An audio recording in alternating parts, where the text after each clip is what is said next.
I'm Dan Goldstein with Clean Skies News. As unemployment in the Golden State climbs to double digits, California may roll back some of its climate protection plans. On the ballot this November could be a measure to suspend the landmark 2006 law signed by Governor Arnold Schwarzenegger until unemployment returns to about 5%.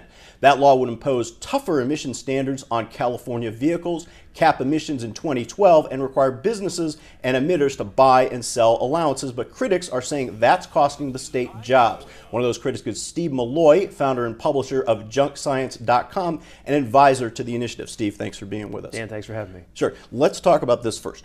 Governor Schwarzenegger signed this in 2006. There's a provision in AB 32 that says he can suspend this. Why doesn't he want to just simply do that? Because he doesn't want to. This is his law. He's very proud of this. He's very green. He wants to be perceived as very green. The last thing he's going to do is roll back AB 32. Now, there's also a fight over the name of the initiative. Attorney General Jerry Brown, who is running for governor, got it renamed. Now, let's look at what it was called.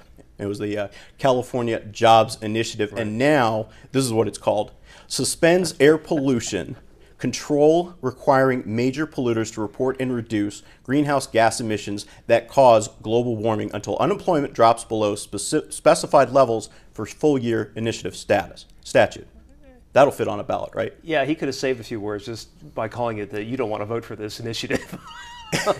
Now, but he's got a dog in this fight. He's running again. Right. He's running for governor, and he's against this. He does not want to see AB 32 rolled back. Correct? Right. Well, once again, Jerry Brown, is very green, very pro-government. You can't have enough government. Government should run everything. So AB 32 is right up his alley. No, he doesn't want this rolled back. Now, Meg Whitman, who's presumably going to be the Republican nominee, what's her stand on this?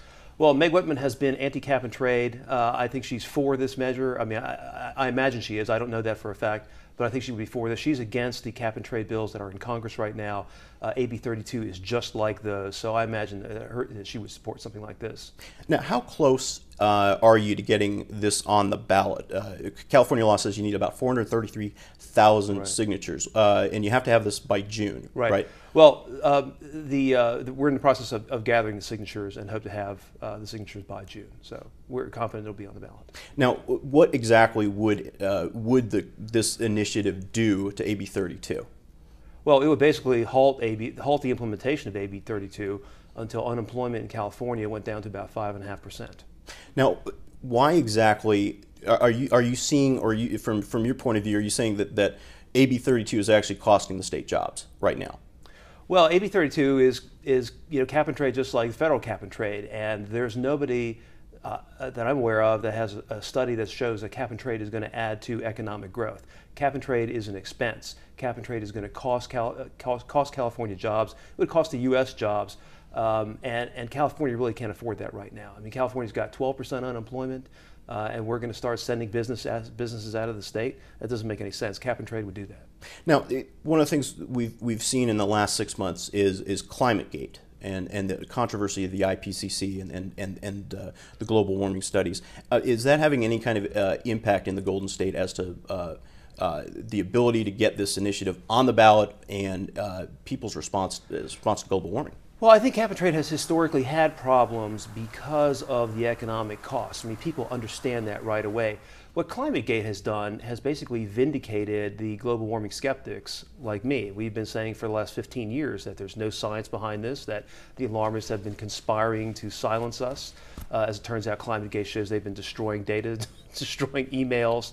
So I think ClimateGate has vindicated a lot of the scientific positions that the skeptics have had, and of course you combine that with the economic concerns, and I think cap and trade is pretty much dead.